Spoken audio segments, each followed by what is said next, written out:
Bienvenue dans ce cours un peu atypique aujourd'hui pour découvrir donc deux calculs qui nous manquent pour avoir nos quatre calculs de base de SES. Donc pour découvrir le calcul du coefficient multiplicateur et du taux de variation.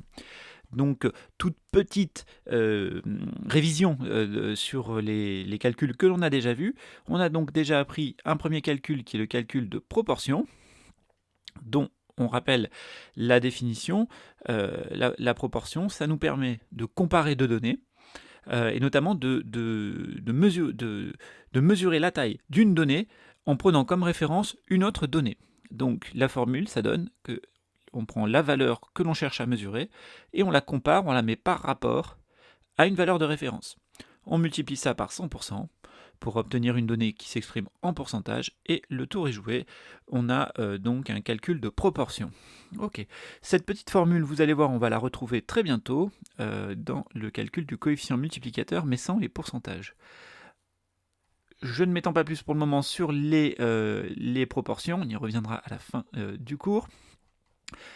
On a vu un autre calcul qui était celui des écarts. Alors là, les écarts, on a une formule qui est, je ne l'ai d'ailleurs pas mise apparemment, c'est ça que je voulais revérifier, j'en profite, voilà, elle n'y est pas. Alors les écarts donc prennent des noms un peu différents. On peut soit parler d'écart, soit parler de différence, soit parler de variation. Cet écart, variation ou différence, elle peut être absolue. Dans ce cas-là, ça veut dire que quel que soit le résultat, qu'il soit positif ou négatif, on fait comme s'il était positif. Qu'est-ce que ça veut dire ça ? Ça veut dire que si je mesure l'écart entre quelque chose qui fait 30 cm et quelque chose qui fait 10 cm, ce qui m'intéresse, c'est de savoir qu'il y a 20 cm de différence. Peu importe que pour mon calcul, j'ai fait 30 moins 10 ou 10 moins 30, c'est-à-dire que j'ai obtenu 20 ou moins 20, je sais qu'à la fin, ce qui sépare les deux choses, c'est 20 cm. Ça, c'est donc pour le calcul absolu. Mais très souvent, on a affaire à un calcul qui ne s'exprime pas en valeur absolue. On peut avoir aussi besoin de ce qu'on appelle un écart, une variation ou une différence brute. Quelle est la différence ? En fait, il y en a quasiment, c'est la même formule. Le seul truc, c'est que l'ordre va compter cette fois. L'ordre va compter. Alors, ça, c'est quelque chose normalement que je vous montre au tableau. Là, je vais vous le faire dans un petit coin ici. Alors, quand on cherche à calculer une variation brute, l'ordre va compter. Donc là, je vous fais une petite flèche qui est censée représenter une courbe chronologique. Et sur cette courbe chronologique, on va ajouter un petit peu de texte. Donc il va falloir qu'on distingue deux valeurs. Une valeur qu'on appelle la valeur de départ, qu'on note VD pour aller vite, et une autre que l'on appelle, hop là, petite bêtise, voilà, VD. Je descends. Et une autre valeur qu'on appelle la valeur d'arrivée. Donc je renote, tac, ici, une valeur d'arrivée. Alors comme vous pouvez le voir, il faut peut-être que je clique, voilà, une valeur d'arrivée, qu'on note VA. Ok. La valeur de départ, donc c'est celle qui chronologiquement est la plus ancienne. La valeur d'arrivée, c'est celle qui est la plus récente. D'accord ? Dans le calcul, ce qu'il va falloir retenir, pourquoi je m'embête à dessiner cette petite courbe, c'est que ce qu'il faut retenir, c'est que, ah, je la mets bien, voilà. Dans le calcul, l'ordre de calcul se fait à l'inverse de la chronologie. C'est-à-dire que là, vous avez vu la valeur de départ, elle est ici. La valeur d'arrivée, elle est plus proche du futur. Là, voilà. Dans le calcul, ça sera l'inverse. Si je veux regarder comment cette donnée a évolué dans le temps, eh bien pour faire la différence entre là où on en était à ce moment et là où on en arrive à ce moment-là, eh bien je vais prendre les données à l'envers, c'est-à-dire que je vais faire la valeur d'aujourd'hui, valeur d'arrivée, moins la valeur de départ. Et donc la formule devient donc, hop, d'un écart brut, là, ça devient valeur d'arrivée moins valeur de départ. Ok ? Donc vous voyez que c'est l'inverse de la chronologie. La chronologie, c'est la valeur de départ d'abord, la valeur d'arrivée après. Et bien là, on inverse, tac, et on se retrouve dans cet ordre-là, VA moins VD. Ok ? Voilà, cette petite idée-là de l'inversion, les données sont inverses, sont dans le sens inverse de la chronologie, c'est ce qu'on va retrouver dans les trois calculs où on a des valeurs d'arrivée et des valeurs de départ. Vous verrez qu'à chaque fois, c'est toujours la valeur d'arrivée en premier, et après, on finit par la valeur de départ. Ok, donc ça, c'est rappelé. On se rappelle qu'il y a un autre... Donc, quand on est dans cette situation-là, on peut avoir tout à fait un résultat négatif.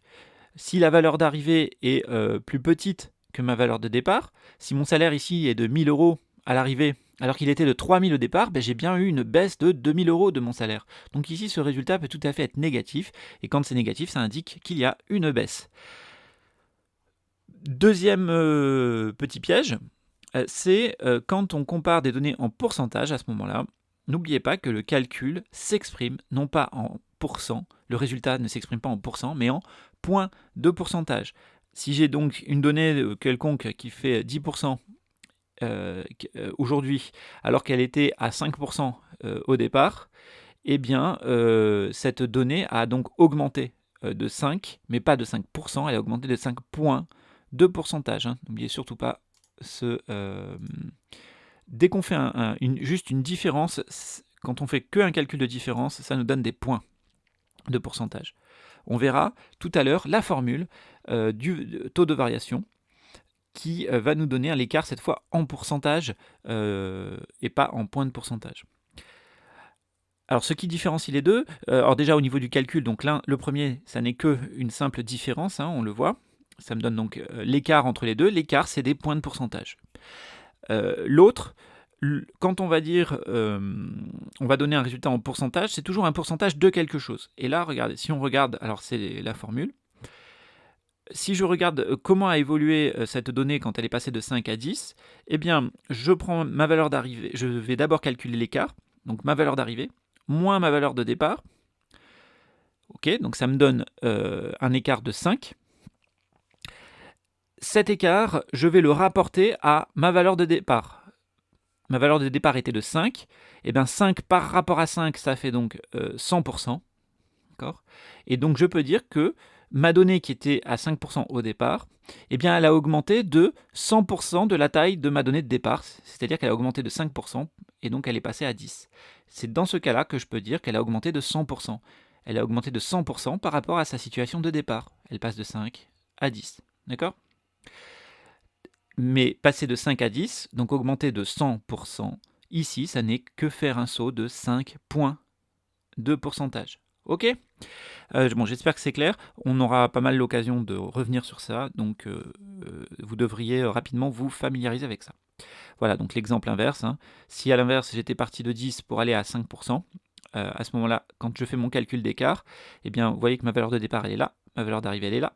Donc dans le calcul, hop, on va inverser. D'ailleurs, j'ai fait une petite erreur, là, vous voyez. C'est donc 5% moins 10%. On obtient un résultat négatif de moins 5. Et on peut dire qu'il y a... on a perdu, donc on a baissé de 5 points de pourcentage. Et à ce moment-là, ça nous donne moins 50%. Pourquoi moins 50%? Eh bien, regardez, j'ai baissé de 5 points de pourcentage ici, on est d'accord. C'est quoi 5 points par rapport à 10%? Eh bien, 5 par rapport à 10, ça fait 0,5, donc 50%. Comme c'est une baisse, ça nous donne bien un résultat négatif, donc moins 50%. Ok, bon, j'espère que c'est clair. Pour vous, alors ça c'était les révisions en quelque sorte, en tout cas les petits rappels. On va donc découvrir maintenant les deux derniers calculs. Vous allez voir, on a déjà vu l'essentiel on a déjà vu l'essentiel. Donc troisième calcul, le coefficient multiplicateur. Alors un coefficient multiplicateur, c'est voilà, comme vous pouvez le lire, ça permet de comparer deux données toujours en établissant un rapport entre elles, d'accord ? Et ça nous dit, en fait, cette petite phrase-là, ça qui est important, ça nous dit par combien il faut multiplier une donnée pour en obtenir une autre. Par combien faut-il multiplier une donnée pour en obtenir une autre? Donc en fait, vous voyez, la formule elle est toute simple, c'est la même que la formule du calcul de proportion, sauf qu'on n'a pas à mettre la donnée en pourcentage. On va garder la donnée brute telle qu'elle va nous être donnée. Donc la valeur que je cherche à mesurer par rapport à la valeur de référence, le résultat, ça me dit que la valeur mesurée est tant de fois plus grosse que la valeur de référence. Aussi bête que ça. Alors on peut comparer des données dans deux situations différentes, soit on les compare dans le temps, soit on compare des données différentes mais à une même date. soit on compare une même donnée avec son évolution dans le temps, soit des données différentes mais à une même date. Donc quand on est dans le temps, on retrouve, au lieu de parler de valeur de mesurée et de valeur de référence, on retrouve nos notions de valeur d'arrivée et de valeur de départ. La valeur que je cherche à mesurer, en général, c'est celle d'arrivée, celle où je suis arrivé dans ce que je suis en train de regarder. Et le point de repère, en général, quand on cherche un point de repère, à ce moment-là, on cherche un point de repère dans la situation de départ. Et donc, vous voyez, même chose que ce que je vous expliquais tout à l'heure dans la chronologie. On démarre par la valeur d'arrivée, donc celle qui est la plus loin sur la courbe de chronologie vers le futur, côté droit. Et on la met par rapport à la valeur de départ, c'est-à-dire celle qui est le plus loin, mais cette fois du côté du passé, donc vers le début de la ligne, la courbe chronologique. Alors prenons un exemple, le PIB en 2017, le PIB. Donc le PIB c'est le produit intérieur brut, normalement vous en avez déjà parlé en histoire-géographie. Le produit intérieur brut, donc c'est en économie, on précise un petit peu plus, c'est la richesse qui a été produite en une année sur un territoire, évaluée sous forme monétaire. Donc là c'est pour la France. Donc pour l'année 2017, la France a produit 2291,7 milliards d'euros de richesse. Ok. Mais est-ce que c'est quelque chose de gros? Est-ce que ça a beaucoup augmenté? Est-ce que ça a baissé? Eh bien, pour le savoir, pour l'évaluer, je vais comparer le PIB de 2017 à un PIB antérieur, celui donc de l'année 2000 par exemple. Donc en 2017, c'était notre valeur d'arrivée. On va le comparer à une valeur initiale, une valeur de départ qui était en 2000. En 2000, on avait produit 1478,6 milliards d'euros de richesse. Eh bien, qu'est-ce qu'on peut dire à l'issue de ce calcul? C'est que la production en France en 2017 est 1,55 fois plus grosse que ce qu'elle était en 2000. Voilà, ça nous permet d'évaluer est-ce que ça a augmenté, baissé, en étant précis. Voilà. Et donc la phrase qu'on fait, selon des données publiées par l'INSEE, là par exemple, en telle année, on ne sait pas, là c'est pas précisé, le PIB en euros courants a été multiplié par 1,55 entre 2000 et 2017. On précise bien là les deux dates, vu qu'on compare deux dates. Voilà, ça c'est pour les données dans le temps. Quand on a affaire à des données à une même date, eh bien, cette fois, on retrouve la formule de départ. Hein. Il n'y a plus de valeur d'arrivée de départ, vu qu'elles sont toutes les deux à la même année, mais c'est le même calcul. Alors, ici, on prend la valeur ajoutée de l'industrie. Qu'est-ce que c'est que la valeur ajoutée? Eh bien, il se trouve que la valeur ajoutée, c'est la richesse qui a été créée par le secteur industriel. C'est-à-dire qu'en fait, le PIB qu'on avait en haut, là, il est composé de la valeur ajoutée de tout ce qui produit de la valeur dans un pays. Donc on verra ça un peu plus tard, on verra qu'il y a plein de choses qui participent à la production de richesses. Et donc, voilà, entre autres, par exemple, l'industrie et l'agriculture. Alors, cette année-là, là, pour 2017, dans ces 2291 milliards, eh bien, on avait 285,8 milliards qui étaient de la valeur ajoutée produite par l'industrie. Et pour savoir si c'est important, on va le comparer à la valeur ajoutée qui a été produite dans le secteur agricole. Et qu'est-ce qu'on voit? C'est que dans le secteur agricole, c'était seulement 34,5 milliards, et donc quand on compare 285,8 à 34,5, on se rend compte que la valeur ajoutée de l'industrie est 8,28 fois plus importante que la valeur ajoutée de l'agriculture. Voilà. Voilà donc la phrase, hein, selon l'INSEE, la valeur ajoutée de l'industrie est 8,28 fois supérieure à celle de l'agriculture en France en 2017. Très bien. Alors, petite note quand même, là, ça tombe bien, on voulait comparer l'industrie à l'agriculture, et l'industrie c'est plus gros que l'agriculture. Mais si on voulait le comparer dans l'autre sens, c'est-à-dire que je voulais comparer l'agriculture à l'industrie, là je serais embêté parce que je me retrouverais à faire le calcul donc inverse, c'est-à-dire que je ferais 34,5 divisé par 285,8. Ça me donnerait un résultat qui est plus petit que 1. En fait, ça me donnerait de mémoire quelque chose comme 0,15 à peu près, à la louche. Hein. C'est pas très précis, mais c'est à peu près ça. Ça me donnerait 0,15. Et en fait, c'est pas très très clair si je vous dis que la valeur ajoutée de l'industrie, c'est 0,15 fois celle de l'industrie. Ok, 0,15, 8 fois, on comprend vite. Hein, on voit la différence entre une bouteille d'eau et 8 bouteilles d'eau. Mais entre une bouteille d'eau et 0,15 bouteilles d'eau, c'est pas habituel comme calcul en fait. Donc qu'est-ce qu'on fait? En fait, on va utiliser le même calcul ici, qui est ici, Sauf qu'au lieu de le lire dans ce sens-là, on va le lire dans l'autre sens. Et vous allez voir, c'est tout simple. Dans le premier sens, on a dit que l'industrie, la production, la valeur ajoutée de l'industrie était 8,28 fois supérieure à celle de l'agriculture. Et bien vous voyez qu'avec le même calcul, on peut le lire dans l'autre sens et dire que la valeur ajoutée de l'agriculture est 8,28 fois plus petite que celle de l'industrie. D'accord ? Donc voilà, selon la question qu'on vous pose et ce qu'on vous demande de comparer, vous pouvez donc utiliser la formulation dans un sens ou dans l'autre, en faisant attention du coup à dire si c'est supérieur ou si c'est 8,28 fois plus ou si c'est 8,28 fois moins. Voilà. Petit détail supplémentaire, il peut aussi arriver, surtout quand on compare des données qui évoluent dans le temps, que la donnée, la valeur d'arrivée soit beaucoup plus petite que la valeur de départ.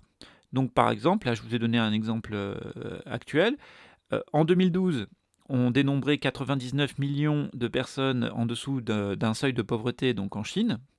C'est beaucoup, 99 millions, vous voyez, c'était pas mal. Mais les progrès là-bas font qu'en 2019, il n'y a plus que 5,5 millions de personnes sous ce seuil. Okay. A priori, on est encore à beaucoup moins aujourd'hui. Il est même censé, il y a même un des seuils où il y a quasiment plus personne dedans. Un des seuils de pauvreté. Donc là, il restait en 2019 5,5 millions de personnes. On peut donc voir que si j'avais fait mon calcul de base, je me serais retrouvé avec, ça c'est ma valeur de départ, 99 millions, et ça c'est ma valeur d'arrivée. Donc on se rappelle, la chronologie c'était, je mets d'abord ma valeur d'arrivée et après ma valeur de départ. Et donc j'aurais fait 5,5 divisé par 99, j'aurais eu quelque chose comme, j'aurais eu un truc, un petit chiffre là, inférieur à 1, mais qui ne m'aurait pas dit grand chose. Alors qu'est-ce qu'on fait dans ces cas-là quand la valeur d'arrivée est beaucoup plus petite que la valeur de départ, je vais y arriver, eh bien on peut tout simplement calculer non pas un coefficient multiplicateur mais un coefficient diviseur, et dans ce cas-là simplement ce que l'on fait c'est que l'on inverse la formule, on met exceptionnellement la valeur de départ en haut et la valeur d'arrivée en bas, mais cette fois attention, si vous faites ça, la formule va vous donner un résultat qu'il faut formuler comme une division, et vous allez dire que la valeur de départ est tant de fois plus petite que la valeur d'arrivée, ou alors que le truc de départ a été divisé par tant de trucs l'année d'arrivée. Donc là, par exemple, c'était un petit peu long, désolé pour la longueur, mais on se retrouve avec une situation dans laquelle la population pauvre a été divisée par 18 en 7 ans. D'accord ? Voilà, bon, j'espère que c'est clair pour vous. Normalement, le contexte vous permet toujours de savoir, mais bon, je vous rappelle que de faire attention. À ce moment-là, vous réfléchissez un peu et vous voyez si vous faites un coefficient multiplicateur, diviseur, ou alors, voilà, il y a plein de manières de faire différentes. Ok, alors globalement, les coefficients multiplicateurs, on verra qu'on utilise ça, même si là, dans les exemples, on fait des cas un peu différents. Mais normalement, on va formuler une réponse sous la forme d'un coefficient multiplicateur quand on a effectivement des écarts qui sont qui font que c'est multiplié par 2, par 3, par 4, par 5. Si c'est pas multiplié par 2, que c'est multiplié par 1,15, 1,16, tout ça, on verra qu'on utilise plutôt la formulation du taux de variation. La formulation, c'est la phrase que l'on fait à la fin. Par contre, pour le calcul, on pourra tout à fait utiliser le coefficient multiplicateur, comme on le verra tout à l'heure. Pareil, si les données les données d'arrivée sont plus petites que les données de départ, on utilise plutôt la formulation du coefficient multiplicateur, comme c'est le cas pour la pauvreté en Chine, si ça a été divisé par 2, 3, 4, 5, 6, alors là c'était 18, donc là on va utiliser ça. Mais si c'est une petite baisse, à ce moment-là on utilisera plutôt la formulation, on verra, du taux de variation, qui va nous dire par exemple qu'il y a une baisse de 10%. Ok. Même si techniquement, pour le calcul de ce taux de variation, on pourra, comme on le verra tout à l'heure, utiliser un coefficient multiplicateur. Alors, j'espère pas vous avoir embrouillé avec ça. Petit exo d'application, donc normalement vous mettez la pause ici, vous faites le petit exo, la question 1 et la question 2, et on corrige ensuite. Alors là, je pars du principe que vous avez mis la pause, et que je démarre la partie correction. Et en plus, on va corriger la correction. Alors ici, on avait donc un tableau. On nous demande, double entrée, la question c'est par quel coefficient d'emploi l'emploi dans le secteur tertiaire marchand a-t-il été multiplié entre 2000 et 2017. Première chose qu'on va faire déjà, ça veut dire quoi? Le tertiaire marchand. Donc ce truc-là, le tertiaire marchand. Alors on voit ici qu'on a une série de secteurs d'activité. Premier, c'est agriculture, sylviculture et pêche. Je précise juste que sylviculture, c'est la culture des arbres. Hein, donc par exemple, prenons un cas, par exemple la culture des sapins de Noël, ça rentre là-dedans. Voilà. Mais la culture du chêne aussi pour faire des meubles, ça rentre là-dedans aussi, etc. Alors l'industrie, pas besoin d'expliquer. La construction, c'est tout ce qui est bâtiments et travaux publics. Le tertiaire marchand, un peu plus compliqué. Donc en fait, tertiaire, ça veut dire que c'est une production de services. Marchand, c'est des services qui sont vendus. Si vous voulez accéder à ces services, il faut payer. Donc qu'est-ce que c'est ça? Ça va être, on va retrouver qui là? On va retrouver Carrefour, on va retrouver Decathlon, on va retrouver le fleuriste du coin aussi. D'accord? Voilà, pour vous donner quelques exemples de quels sont les emplois qui sont dans le tertiaire marchand. Un assureur, un banquier, c'est du tertiaire marchand, tout ça. Qu'est-ce que c'est maintenant que le tertiaire non marchand? Eh bien, le tertiaire non marchand, c'est les services qui sont produits plutôt par l'administration ou des associations. C'est donc des services auxquels on peut avoir accès, mais pour y avoir accès, on n'a pas forcément besoin de payer le prix réel de ce à quoi on a accès, voire ça peut être gratuit. Donc par exemple, tertiaire non marchand, eh bien l'éducation nationale, c'est du tertiaire non marchand. Quand vous rentrez en cours, vous n'avez pas à payer à l'entrée pour avoir le droit de consommer un cours de SES. Donc c'est du non marchand. De même, quand vous allez dans je sais pas, un club de foot ou d'escrime, en général, ces associations sont subventionnées par des villes ou des régions ou des départements, enfin elles touchent des subventions. Et donc on ne paye pas le prix de la licence, ne couvre pas le prix des locaux, le prix du matériel, des cours. Et dans ces cas-là, donc on est bien dans du tertiaire non marchand. Voilà, vous accédez à un service dont une partie n'est pas payée, quoi. Voilà, vous n'avez pas à la payer. Elle est payée différemment par des impôts, des choses comme ça, mais c'est pas vous, au moment où vous l'utilisez, qui payez. Ok, voilà, donc tertiaire marchand, tertiaire non marchand. Alors nous, ce qui nous intéresse ici, c'est le tertiaire marchand. On cherche à voir comment l'emploi dans ces secteurs a évolué entre 2000 et 2017. Donc déjà, la ligne qui va nous intéresser, c'est celle-ci, celle du tertiaire marchand. Donc hop, c'est cette ligne-là qui m'intéresse. Ensuite, les années qui m'intéressent, c'est l'année 2000 pour commencer. Donc elle est là. Donc je vois que c'est ces deux données-là. Ici, j'ai donc ma valeur 2000, la presse 2017. On voit bien que ça, c'est ma valeur de départ. Alors, ce que vous faites dans ces cas-là, vous mettez bien sûr une petite annotation. On va mettre là un petit coup de crayon. Tac, on va dire ça, c'est... Tiens. Hop, je vais faire un petit retour. C'est ma valeur de départ. Tac. Voilà, on va essayer de faire un dé à la souris. C'est pas facile quand le truc... Bref, vous avez compris. Allez, au final, notation, c'est ma valeur de départ au crayon, c'est plus rapide. Ensuite, on va avoir besoin de la donnée pour 2017. La donnée 2017, elle est dans cette colonne-là. Donc là, j'ai ma valeur de départ, j'ai ma valeur d'arrivée. Ma formule, on se rappelle, c'est valeur d'arrivée sur valeur de départ. Donc je démarre par ma valeur d'arrivée, je démarre par le truc de la fin, là. Je démarre par celui-là. Tac, voilà. Je fais donc 12 millions sur ma calculette, 12 219 547, divisé par ma valeur de départ qui est ici, 10 215 979. Je fais entrer, j'obtiens ce chiffre, 1,196. Alors si on fait les arrondis, ça va nous donner donc 1,2. Okay. Juste avant qu'on passe à la phrase de réponse, vous notez là que dans la correction, il y a une erreur. Ça, je vous avais dit, là, quand c'est ces encadrés-là, c'est des trucs que j'ai pris sur un manuel pour aller plus vite. Et puis en plus, c'était marrant de faire des exos où on corrigeait le manuel. Alors il y a un truc que j'avais pas vu, c'est qu'ils ont fait une erreur dans la formule. Donc on le corrige ici. C'est le nombre d'emplois salariés dans le tertiaire marchand en 2017, en haut. Et en bas, c'est le nombre d'emplois salariés dans le secteur tertiaire. C'est toujours le marchand, donc c'est pas le non marchand, mais par contre c'est l'année 2000 qui nous sert de base de référence. Ok, donc vous pouvez corriger ça. En tout cas, vous le notez juste, vous, pas avec ça. Voilà, donc qu'est-ce qui veut dire ce 1,196? Alors attention, l'erreur qui peut vous arriver, c'est quand vous avez fait ce calcul, vous avez envie de me rajouter un petit signe pourcent, ou vous avez envie de rajouter quelque chose là. Mais non, c'est juste un multiple ça. Donc c'est bon, on a notre chiffre là. Et qu'est-ce qu'on peut dire? Selon des données publiées par l'INSEE en 2018, on va être un peu plus précis que le manuel, eh bien, le nombre d'emplois salariés dans le secteur tertiaire marchand en France a été multiplié par 1,2 ou 1,196 entre 2000 et 2017. Ok ? Bon, j'espère que c'est clair et que vous aviez bien réussi à le faire. Pour le suivant, alors là, vous avez vu, le premier, on a comparé des données dans le temps. Pour le suivant, c'est le cas où on va comparer des données différentes, mais la même année. Eh bien, on nous demande de compléter cette phrase. Donc en 2017, le nombre d'emplois dans le secteur industriel, il est combien de fois supérieur à celui dans le secteur de la construction? Donc on est en 2017, donc on est ici. Alors je vais là, tac, on va faire comme ça. On est à nouveau là. On va faire que je change de couleur, mais bon, on va pas. Voilà, on va la mettre en vert. Allez hop.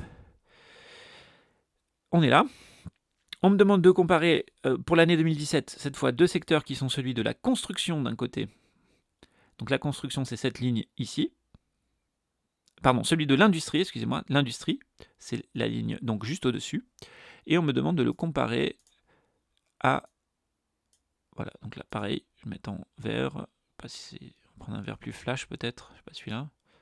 Ouais, mais on voit pas très bien. Voilà. On me demande de comparer le secteur industriel, donc 3 135 449.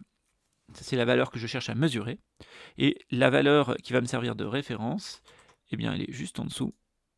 C'est la construction, le secteur de la construction. Donc pareil, je vais faire nombre d'emplois salariés dans l'industrie divisé par le nombre d'emplois dans la construction. J'obtiens ce fameux 2,33 et donc j'en conclus quand je rédise ma phrase qu'il y a 2,33 fois plus d'emplois dans l'industrie que dans le secteur de la construction. Ok ? Voilà, donc ça c'est notre premier calcul, le coefficient multiplicateur, vous avez vu, hein, il est super simple, hein, et ça tombe bien parce que c'est celui qu'on va le plus utiliser. Dernier calcul, le taux de variation. Alors le taux de variation, c'est un... Là on va se concentrer juste sur la partie du haut pour le moment. C'est en fait, si vous êtes attentif, on regarde la formule là, c'est une combinaison de deux formules. La première partie, la valeur d'arrivée moins valeur de départ, là ce qui est en haut, c'est un calcul d'écart, le même calcul que l'on avait fait précédemment, un calcul d'écart. Donc valeur d'arrivée moins valeur de départ, ça nous donne un écart. Et cet écart, on le rapporte à une valeur de départ, c'est-à-dire que là, on se retrouve avec la formule du calcul de proportion cette fois. On a une valeur mesurée en haut qui est un écart, et cet écart, je cherche à le comparer à une valeur de référence qui est donc ici une valeur de départ. Et comme un pourcentage, comme une proportion, on exprime ça en pourcentage, donc on multiplie par 100 pour avoir le résultat exprimé sous forme de pourcentage et pas sous forme d'unité. Voilà, donc ici vous pouvez arrêter pour prendre un petit exemple numérique pour le lire et pour voir comment on formule la réponse. Donc attention, pour le coefficient multiplicateur, il n'y avait pas d'unité. Par contre, quand on calcule un taux de variation, eh bien, l'unité dans laquelle on va formuler notre réponse est un pourcentage. Donc là, vous n'oubliez pas de l'exprimer en pourcentage.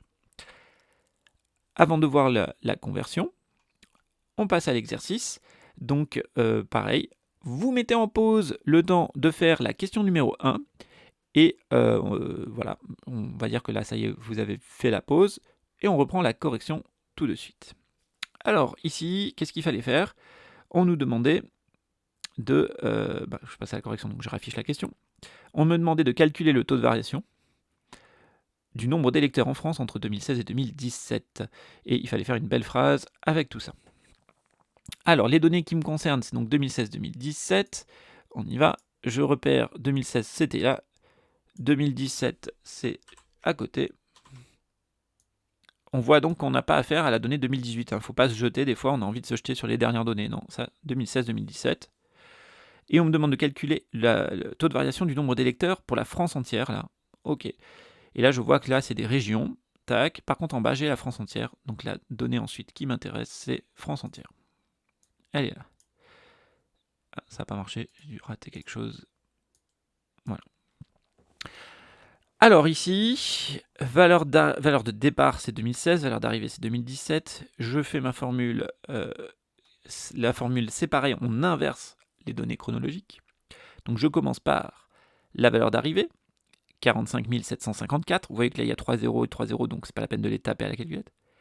Donc 45 754, valeur d'arrivée, moins la valeur de départ, 44 855. Là, à la calculatrice, il est très important de réaliser ce calcul avant de passer à la suite. Donc il y a trois solutions. Soit vous avez bien utilisé la fonction fraction de votre calculatrice pour bien mettre tout ce qui est en haut de la fraction, en haut de la fraction, tout ce qui est en bas de la fraction, en bas de la fraction, et que quand la calculatrice fait son calcul, elle sait dans quel ordre elle doit faire les calculs. Soit vous utilisez des parenthèses, comme c'est bien noté là dans la formule, c'est-à-dire que vous mettez bien les parenthèses autour, comme ça votre calculatrice sait qu'elle doit d'abord calculer l'écart avant de faire la division. Parce que si vous allez un peu trop vite, qu'est-ce qui risque de se passer? C'est que vous allez taper votre chiffre de valeur d'arrivée, moins votre chiffre de valeur de départ, la touche diviser, et vous remettez votre valeur de départ. Et donc, qu'est-ce que va comprendre votre calculatrice? C'est que le premier truc qu'elle va essayer de calculer, c'est valeur de départ sur valeur de départ. Or, c'est pas ça que vous voulez qu'elle fasse. Vous voulez d'abord qu'elle calcule l'écart. Ok? Alors, c'est un petit piège, ça arrive souvent, malheureusement, mais j'espère que vous y serez attentifs. Alors voilà, donc quand vous le faites à la calculatrice, en fait, il y a une troisième méthode qui est encore la plus simple. C'est que, justement, vous faites ce que je vous ai dit, vous calculez tout de suite l'écart. Donc, première chose que vous faites 45 754 moins 44 855. Vous faites tout de suite entrer sur la machine. D'accord? Et ensuite, vous appuyez sur la touche diviser. Il va repartir du dernier calcul qui a été fait, son dernier résultat, donc de votre écart là, et il va diviser ça, et là vous retapez juste le dernier chiffre que vous avez tapé, c'est-à-dire 44 855, celui-là. Ok? En fait, quand on a l'habitude, vous voyez, on tape le premier chiffre, moins le deuxième, entrée, on tape diviser et on retape le deuxième, et on refait entrer tout de suite, ça va très vite, et c'est ça le plus rapide et le plus sûr pour pas faire d'erreur. Alors quand vous avez fait ce calcul, normalement, vous avez obtenu 0,02 quelque chose, là, s'il n'y a pas eu d'erreur de frappe chez vous. Et le truc, c'est que ça, c'est une donnée exprimée en unité. Et nous, en général, les taux de variation, on exprime plutôt ça en pourcentage. Donc vous multipliez ça par 100 et vous obtenez donc 2%. Et on peut bien dire, en effet, qu'entre 2016 et 2017, selon des données de l'INSEE publiées en 2018, le nombre d'électeurs en France a bien augmenté de 2%. Ok, très bien. Alors, ensuite, on avait une question numéro 2. Là, elle est déjà affichée. Un petit peu dommage. Mais l'idée maintenant, ça va être de comprendre... parce que vous voyez, le calcul du taux de variation, c'est juste un tout petit peu plus long que le calcul du coefficient multiplicateur. Or, il se trouve que avec le coefficient multiplicateur, on peut tout de suite retrouver un taux de variation. Alors ici, on vous demandait de le faire sans la calculatrice. On vous a dit que ça a augmenté de 2%. Et ça correspond à avoir multiplié ce chiffre-là de 2016 par 1,02. Vous voyez que les 2%, on les retrouve ici, après la virgule. C'est-à-dire qu'en fait, voilà, ces deux chiffres-là, c'est le pourcentage. 0,2, ça veut dire que ça a augmenté de 2%. Alors, pourquoi? On voit bien que pour passer de ce chiffre-là à ce chiffre-là, il faut déjà une première fois ajouter une fois ce chiffre-là, c'est le 1. Et à ce chiffre-là, il faut lui ajouter 2% de sa taille à lui, c'est le 0,02. Ok? La formule, là je vais essayer de vous la noter, on va passer là. Alors, comment on justifie ça? Le taux de variation, c'est égal à la valeur ajoutée, on remet la formule, c'est valeur d'arrivée moins valeur de départ divisé par valeur de départ. Et fois 100%, mais là, on n'en a pas besoin pour le moment. Le coefficient multiplicateur, on a dit que c'était valeur d'arrivée sur valeur de départ. Ok. Alors, on va transformer un peu le taux de variation. Le taux de variation, on peut aussi l'écrire. On reprend la valeur d'arrivée, mais la valeur d'arrivée, elle est comparée à la valeur de départ. Donc, c'est VA sur VD. Moins la valeur de départ, qui est elle-même divisée par la valeur de départ. Ok. Hein, ça, c'est une simple transformation de ça ici. Et donc, qu'est-ce qu'on reconnaît ici? Eh bien, VA sur VD, ici, la première partie, c'est notre coefficient multiplicateur. C'est VA sur VD, c'est un coefficient multiplicateur. Donc, le taux de variation, c'est égal au coefficient multiplicateur moins VD sur VD, ici, qui sont là. Et une chose sur elle-même, ça donne 1. Donc, en fait, le taux de variation, c'est égal au coefficient multiplicateur moins 1. Et inversement, donc, on peut retrouver à partir de là, si vous passez le moins 1 de l'autre côté, eh ben on peut dire que le coefficient multiplicateur, c'est le taux de variation auquel on ajoute 1. Ok. Alors la petite nuance, n'oubliez pas, c'est que bien sûr, le coefficient multiplicateur s'exprime en données, voilà, vous exprimez directement le résultat que vous avez là. Par contre, le taux de variation, attention, il s'exprime en pourcentage. Donc en fait, ce résultat-là, pour pouvoir le lire la donnée, il faudra bien sûr que vous n'oubliez pas de transformer ça en pourcentage. Donc ce résultat-là, il faut le multiplier par 100. Quelques petits exemples. Alors, on va prendre des petits exemples. Si mon taux de variation est de alors on avait celui qu'on vient de faire, de 2%. Hop là, je retrouve plus mes cases, voilà. Eh bien, ça se transforme pour le coefficient multiplicateur, ça devient, je vous ai dit, c'est le taux de variation plus 1. 2%, ça s'écrit 0,02, d'accord? Ça, c'est égal à 0,02, si je divise par 100, 2%, c'est 2 divisé par 100, c'est ça que ça veut dire, hein. Et 2 divisé par 100, ça fait ça. Et donc voilà, mon coefficient multiplicateur, c'est mon taux de variation plus 1. Donc on a dit ici, ça me donne donc 1 plus 0,02, c'est-à-dire 1,02. Donc on va prendre maintenant un autre exemple. Si cette fois je pars du coefficient multiplicateur et que je vous dis que mon coefficient multiplicateur c'est 1,15, qu'est-ce que ça veut dire? Eh bien on comprend tout de suite. Les deux chiffres qui sont là, après la virgule, là, c'est mon augmentation en pourcentage. Donc ça veut dire que ça a augmenté de 15%. Si je vous disais que quelque chose a augmenté de 1, a été multiplié par 1,5, c'est donc qu'il a augmenté de plus 50. Vous voyez, c'est le chiffre après la virgule. Hop, c'est 50%. À peine plus compliqué, si je vous dis que quelque chose a doublé de taille, il a été multiplié par 2, eh bien là, ce qu'il faut faire, il ne faut plus juste lire les chiffres après la virgule, il faut cette fois retirer en fait le 1, hein, il va vous rester un 1 que vous multipliez par 100, et vous voyez que quelque chose qui a doublé de taille, c'est quelque chose qui a augmenté de 100%. Donc par exemple, si les prix ont doublé, d'accord, le prix d'un sandwich, je sais pas, est à 4 €, il passe à 8 €, son prix a doublé, et donc on voit bien que son prix a bien augmenté de 100%, c'est-à-dire qu'il était à 4 € et par rapport à ses 4 € de départ, il augmente de 100% par rapport à ses 4 €, c'est-à-dire qu'il augmente à nouveau de 4 €, et donc 4 plus 4, ça fait bien nos 8 € dont je vous ai parlé avant. A l'inverse, alors, ce qui peut arriver, je ne sais pas pourquoi il saute lui, à la ligne, mais c'est pas grave. Ce qui peut arriver, c'est que... ah oui, à l'inverse, il nous reste un dernier cas à voir ici, quand même. Si j'ai par contre une augmentation, c'est un multiple si c'est multiplié par 0,85. En fait, quand on multiplie quelque chose par un chiffre plus petit que 1, ça veut dire qu'on est en train de le réduire, c'est en train de diminuer de taille. Et donc là, c'est ce qui se passe. 0,85, donc si je fais coefficient multiplicateur moins 1, je vais me retrouver ici avec moins 0,15. D'accord? Ça, je dois le transformer en pourcentage. Ça me fait donc moins 15%. Vous voyez? En fait, vous voyez que là, pour arriver à 1, il vous manque 15, il vous manque 0,15. Et bien ces 0,15, c'est donc que ça, il vous manque moins 15%. Si je vous avais mis de ce côté-là 0,5, quelque chose dont le prix a été multiplié par 0,5, ça veut dire quoi? Ça veut dire qu'en fait, il a baissé de 50%.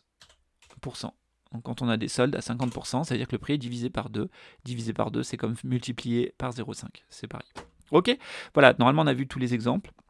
Mais vous voyez, si maintenant je vous redonne un autre coefficient multiplicateur, je vous donne 1,67, eh bien vous êtes capable de me dire normalement que ça a fait plus 67%. D'accord ? Etc., etc. Alors, le coefficient multiplicateur, on peut aussi le comparer à une dernière chose, c'est que ça nous donne aussi la formule du calcul de proportion. Voilà. Alors attention, parce que c'est pas des calculs qu'on fait dans le même cadre, hein, mais si une donnée a été multipliée par 1,15, c'est donc que sa proportion, c'est de 115%. La valeur d'arrivée fait 115% de la valeur de départ. D'accord ? La valeur mesurée fait 115% de la valeur de référence. Alors vous voyez, faites attention, hein, proportion et pourcentage. Dans la proportion, c'est directement VA sur V, enfin valeur mesurée sur valeur de départ. Il n'y a pas le moins 1 là. Parce que là, c'est l'écart qu'on mesure, qu'on rapporte. Là, c'est pas l'écart, on prend les valeurs brutes de départ et on les compare. Ok ? Donc en général, le calcul de proportion, c'est toujours l'équivalent d'un taux de variation, mais où vous rajoutez 100%. Donc par exemple, quelque chose qui a augmenté de 100%, c'est quelque chose qui a doublé. Donc cette chose qui a doublé, sa proportion, vu qu'elle fait le double de l'autre, sa proportion, c'est donc de 200% de l'autre. Elle fait 200% de l'autre. Ok ? J'espère que c'est clair, que ces conversions vont devenir usuelles pour vous. Ok. On a terminé. Il nous restait donc une dernière question à voir. Et une toute dernière précision aussi importante pour les contrôles. Donc le taux de variation du nombre d'électeurs en Île-de-France entre 2017 et 2018 est-il positif ou négatif ? Si on regarde les données, on est cette fois sur 2017. On va les entourer. On est en Île-de-France, donc 2017 Île-de-France, et on cherche à comparer ça à 2018 en Île-de-France. Alors, si vous regardez les données, on voit qu'on passe de 7219 milliers à 7206 milliers. On voit que le chiffre ici est plus petit, le chiffre de 2018 est plus petit que celui de 2019. Donc on voit qu'il y a une baisse, d'accord ? Comme il y a une baisse, on sait déjà à l'avance que notre résultat, notre taux de variation sera négatif. On va le vérifier tout de suite avec le calcul. Valeur d'arrivée, c'est donc 2018, 7206, moins valeur de départ, 7219, je fais entrer là sur ma calculatrice, et normalement ma calculatrice m'affiche moins 13. On voit déjà que mon écart, c'est bien une baisse. Ce moins 13, je le divise par la valeur, donc la dernière que je viens de taper, la valeur de départ. Donc je divise moins 13 par 7219, je fais à nouveau entrer, j'obtiens un résultat que je vais multiplier par 100, et ce résultat, ça me donne donc c'est moins 0,0018. Et donc vous le multipliez par 100 pour avoir un pourcentage. Et vous pouvez dire que le nombre d'électeurs, il a bien baissé de 0,18%. Alors vous voyez, quand je vous ai dit la phrase à la fin, je vous ai dit le nombre d'électeurs a baissé de 0,18%. Or, mon résultat, c'était moins 0,18.